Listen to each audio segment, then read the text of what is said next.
हमारा टॉपिक है terms of credit. Terms of credit मतलब क्या होता है?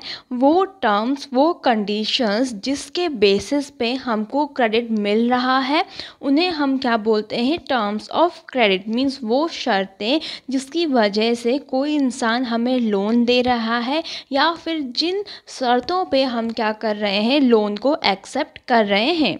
So interest rate, collateral and documentation requirement and the mode of repayment together comprise what is called the terms of credit. Interest rate क्या होता है? वो रेट जिस पर हम क्या कर रहे हैं, लोन ले रहे हैं या जिस रेट पर हमको लोन मिल रहा है। फॉर एग्ज़ाम्पल 8% पर एनम पर जो है हमें लोन मिल रहा है, तो 8% पर एनम क्या है? हमारा इंटरेस्ट रेट है। और ये जो 8% पर एनम है वो क्या है? एक टर्म्स ऑफ क्रेडिट है।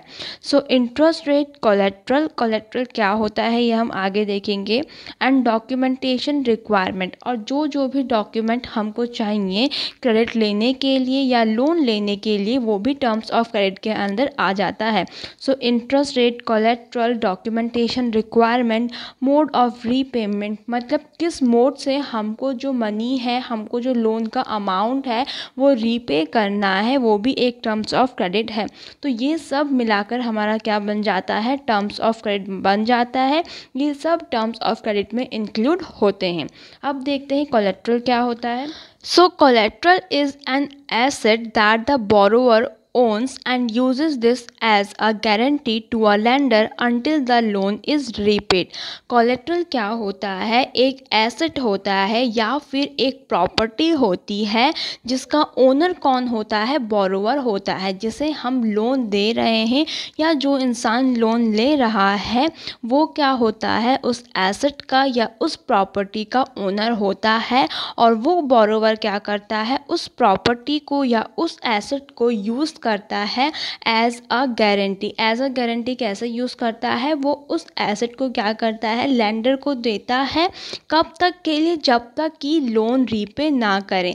जितने टाइम पीरियड के लिए बोरोवर लोन ले रहा है या जब तक जो बोरोवर है वो लोन रीपे नहीं कर रहा है, तब तक उस एसेट या उस प्रॉपर्टी को बोरोवर जो है लेंडर के पास रखता है एज अ गारंटी।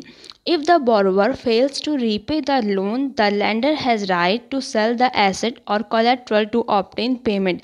अगर जो बोरोवर है वो लोन को रिटर्न नहीं कर पाता है तो क्या होगा? जो लेंडर है उसके पास ये राइट होता है कि वो उस एसेट को, उस प्रॉपर्टी को जो बोरोवर ने एज अ गारंटी लेंडर के पास रखी है, वो उस एसेट या कोलेट्रल को सेल करके अपना पेमेंट हासिल कर सके। फॉर एग्ज़ाम्पल एक पर्सन है जो कि 1 लाख रुपीज़ जो है बोरो कर रहा है। सो उस पर्सन को क्या करना होगा? कोई भी अपना एक एसेट या प्रॉपर्टी जिसकी वैल्यू 1 लाख या 1 लाख से ज़्यादा है एज अ गारंटी लेंडर के पास रखना होगा, एज अ कोलेट्रल लेंडर को देना होगा।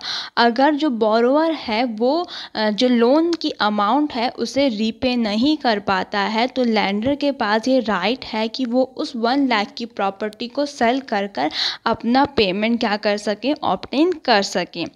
सो कोलेट्रल के कुछ एग्जांपल्स हैं, land, building, vehicle, live stock. Means कोई भी पर्सन लैंड, बिल्डिंग या किसी व्हीकल और लाइव स्टॉक को एज अ कोलेट्रल यूज़ कर सकता है।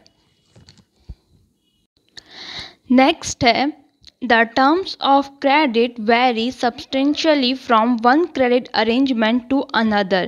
Means एक क्रेडिट अरेंजमेंट के जो टर्म्स ऑफ क्रेडिट होते हैं वो दूसरे क्रेडिट अरेंजमेंट से अलग होते हैं।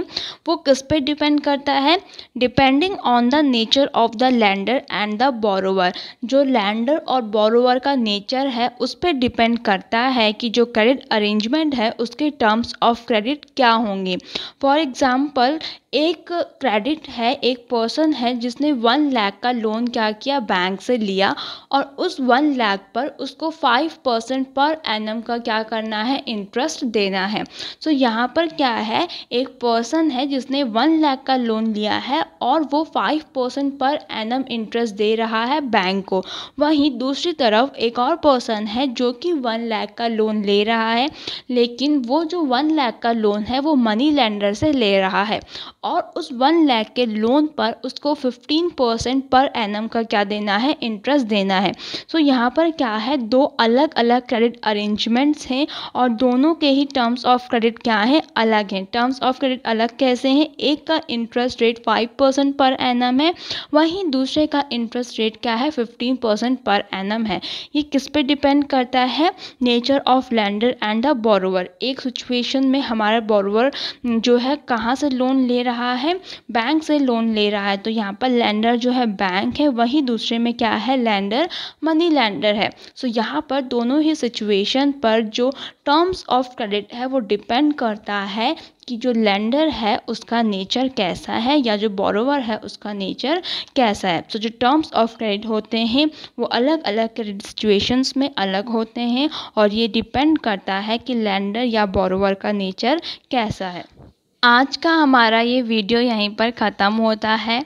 आई होप ये वीडियो आपके लिए हेल्पफुल रहा। अगर ये वीडियो आपके लिए थोड़ा सा भी हेल्पफुल था या फिर अगर आपको ये वीडियो पसंद आया तो प्लीज़ मेरे चैनल को सब्सक्राइब कीजिए, इस वीडियो को लाइक कीजिए और अपने 10th क्लास के फ्रेंड्स के साथ भी इस वीडियो को ज़रूर शेयर कीजिए। Thank you.